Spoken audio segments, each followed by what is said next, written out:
পর্ব ৩ শহরের মৃত্যু ঘণ্টা বাজছে। রোগটা ছড়িয়ে পড়ছে। শহরের মানুষ একে একে বদলে যাচ্ছে।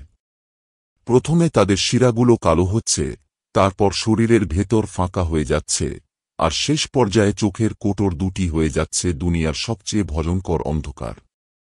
অনেক আর কয়েকজন এখনও সুস্থ। তারা ডাক্তার রাহুলের ক্লিনিকে আশ্রয় নিয়েছে। ডাক্তার গম্ভীর স্বরে বলল, এটা কোনো ভাইরাস না। এটা কিছু অদ্ভুত, কিছু অতিপ্রাকৃত। বাইরে তখন ভয়ঙ্কর আওয়াজ। ওরা আমাদের দেখছে। শহরের প্রতিটি কোণ থেকে ফিসফিসানি ভেসে আসছে।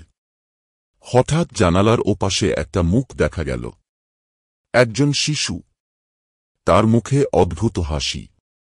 আর তার চোখ দুটি গভীর কালো গহ্বর। তোমরাও আমাদের মতো হয়ে যাবে।